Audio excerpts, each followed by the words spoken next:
사실은 그 자기 진영에 속한 어떤 나라가 상대 진영에 위협을 받으면은 강대국이 나서서 막아주기 때문에 한국 외교안보는 미국의 우산 속에서 거기에 따르면 됐다.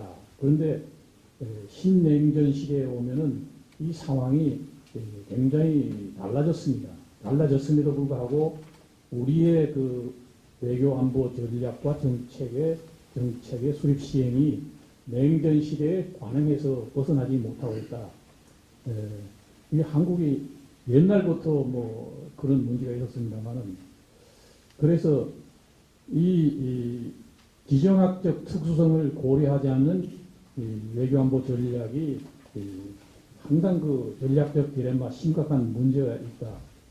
이 화잘이라는 사람이 한 10여 년 전에 연구를 해서 책을 썼는데 이 사람이 역사상 패망한 국가 사례를 전부 다 이제 통계를 냈어요. 그런데 강대국 사이에 있는 버퍼 스테이트의 사망한 비율이 전체 40%다. 그러니까 한국이 일본의 식민지가 된 게 여기 보면 이러한 일반 예에 들어가는 거예요. 그리고 역사적으로 보면 병자호란 당시에 그 명나라가 거의 그 패망 단계에 있어도 불구하고 그 은혜를 못 잊어서 청나라와 합친을 거절하고 뭐 이랬는데 그 청나라가 중국에 들어서고 나서도 계속 명나라를 숭상하고 재단을 만들어 명나라에 대한 제사를 지내고 뭐 이렇게 했습니다. 특히 이제 구한 말에 우리나라의 친중파, 친일파, 친러파 이 사람들이 정치 투쟁을 하는데 어떻게 하냐면 자기들이 힘이 모자라니까 외국 세력을 끌어들인 거예요. 외국 군대를 끌어들이고 외국 세력을 끌어들여가지고 싸우다 보니까 그 외국 군대가 들어와서 싸우니까 우리나라가 외국의 전쟁터가 되고 그러다가 이긴 나라가 우리나라를 차지하게 됐습니다. 이게 이제 굉장히 이제 심각한 문제인데 브레진스키도 그랬지만은 세계 전략가들이 오늘날의 대표적인 완충 국가로 한국, 그루지아, 우크라이나 뭐 이런 나라를 보고 있는데 지금 그루지아는 2008년에 러시아군이 침략을 해서 영토의 절반가량이 그 독립국가로 러시아의 그 위생국가로 이게 변해버렸고 2014년에는 우크라이나의 크림반도를 러시아가 강탈해 갔습니다. 이게 완충국가가 이래 되는데 한국은 이거 미국이 지금 보호하지 않으면 누가 와서 점령할지 알 수 없는 그런 상황에 지금 있습니다.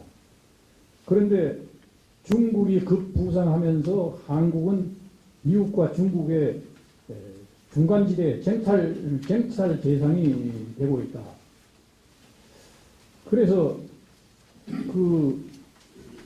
어저께인가 김태호 교수가 조선일보 칼럼도 썼는데 중국이 한국을 안보 측면에 끌어들인다. 중국 학자들이 한중 동맹하자 이런 얘기를 하거든요. 그 얘기는 뭐냐면 한미동맹 관두고 한중 동맹하자 이 얘기예요. 2008년에 이명박 대통령이 중국 방문 중이었는데 중국 외교부 대변인이 뭐라고 하냐면 한미동맹은 냉전 시대의 유물이니까 그거 끝내라 말이에요. 한국 대통령 앞에서 침을 뱉은 거나 마찬가지예요.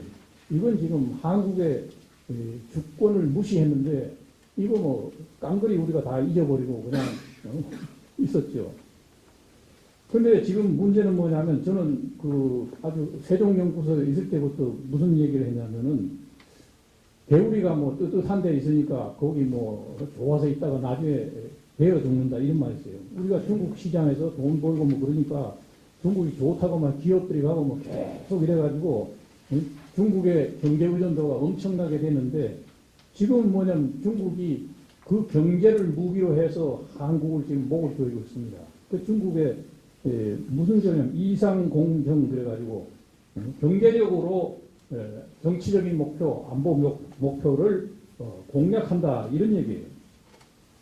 그래서 쌓아두고 뭐고 자기들이 못마땅한 거 있으면 이게 경제 제재나 이런 수단을 통해서 한국에 압박을 가하니까 우리는 그러면 공론이 분열돼가지고 이건 먹고 살아야 될 거 아니냐. 그러니까 중국하고 적당히 하자. 그 안 되면 미국하고도 관두자 이렇게 나올 수 있습니다. 그런데 이제 말과 마찬가지로 국내 일부 세력은 아주 강력한 반미 세력이 있죠. 그런데 그 사람들이 또 친중 노선이에요. 뭐 또 친북 노선도 있고. 그 이 사람들이 강력한 이제 세력을 형성하고 있는데, 그러니까 중국이 이 사람들과 손을 잡고 이 사람들을 이용해서 말하자면 지금 사드니 뭐 여러 가지 문제를 갖다 이제 문제를 일으키고 있죠. 그 다음에 이게 또 이 반일 친중 노선, 또 친북 노선, 일본에 반대해가지고 그 지금 위안부 합의, 그 다음에 정보보호 협정, 이것이 지금 한미일 공조에서 굉장히 중요한 문제고 북핵 문제에서 굉장히 그 중요한 문제인데 이걸 깨려고 한일 간의 갈등을 일으키고 있습니다. 그런데 그 미국이 이걸 참 얼마나 했습니까? 그런데 뭐 지금 뭐 특검에서도 뭐 이걸 갖다 무슨 뭐 어쩌고저쩌고 이런 얘기를 하고 있는데, 그런데 바로 뭐 가만히 날자 배 떨어진다고 하필 이럴 때 일본 그 총영사관 앞에 소녀상을 설치하고 또 독도에다가 경기도 의회가 왜 독도에 가서 또 소녀상 설치한다고 그럽니까? 지금 뭐 전국에서 우리나라는 지금 세울 게 소녀상밖에 없는지 전국에 뭐 앞으로 뭐 400 몇십 개를 세운대요. 미국에도 세우고 유럽에도 세우고 한국은 지금 그거밖에 없는데, 그러고는 또 뭐 촛불 시위한 중에 미국 대사관 건물은 치해법권지대인데 거기다가 레이저 빔을 쏴서 사드 반대다 이렇게 하고 있는데 뭐 이래가지고 한미동맹이 유지되겠느냐. 그러니까 이 구한말의 그 집권 세력들이 외세를 경쟁적으로 끌어들여서 싸웠던 것과 비슷하다. 그때를 벗어나지 못했다. 근데 제가 노무현 정부 당시에 그 미국에 있었습니다만은 그때 뭐 한국에서는 뭐 또 그 노무현 정부가 여러 가지로 이제 그 미국과 외교적인 그 갈등이 있었는데 그때 뭐 이 네오콘에 대해서 국내에서는 뭐 아주 뭐 엄청난 비난을 했죠. 그런데 지금 트럼프 행정부의 이 보수 노선은 네오콘보다 훨씬 더 강력합니다. 그래서 지금 틸러슨 국무장관 이제 후보자인데 이 사람이 동맹의 의무를 다하지 않는 것을 자시하지 않겠다 이랬습니다. 저는 그보다 더 심각한 게 미국의 전문가들 얘기하는 것은 한국을 미국의 동맹국으로서의 정체성을 근본적으로 의심하는 사람들이 너무 많습니다. 그러니까 뭐 우리 대통령이 뭐 중국의 연성결 행사에 간 것부터 잘못됐지만 우리 국내 여론조사 뭐 정치권의 움직임 뭐 이런 걸 미국 사람들이 다 들여다보고 있는데 그 사람들 지금 한국을 이게 동맹국이냐 아니냐 하는데 심각한 아까 그 발표에서 나왔지만은 관에다 못을 치고 있다 하는 뭐 그 얘기가 똑같은 얘기인데 우리는 뭐 그냥 항상 한미동맹은 괜찮단 말이에요. 괜찮을 것이다 말이에요. 정권이 바뀌어도 괜찮을 것이다 말이에요. 이러는데 미국 사람이 바보입니까? 그 계속 그래 하겠습니까?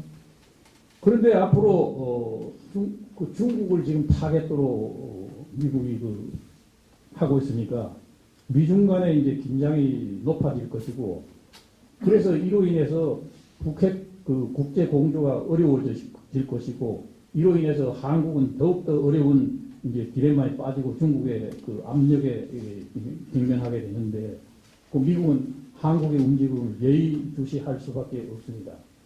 그래서 우리가 만약에 정치 상황의 변화로 인해서 사드 배치가 지금도 뭐 난리가 났습니다만 사드 배치를 제고하거나 북한에 대해서 제재를 완화하거나 뭐 이런 등등 말이죠. 개성공단을 뭐 다시 열거나 이렇게 할 경우 한미 간의 갈등은 심각한 방향으로 희달을 가능성이 높다. 그래서 저는 멀리 갈 필요 없이 베트남의 외교 안보 노선을 보면은 뭐 우리가 갈 길이 보인다. 베트남은 한국 못지않게 중국에 대한 경제적 의존도가 높지만은 반중 친미라는 전략 노선을 확고히 하고 있습니다. 그 2, 3년 전에 남중국해에서 문제가 났을 때 중국의 업체들이 말이지 뭐 시위대를 들어가 불 지르고 말이지 뭐 난리가 났죠.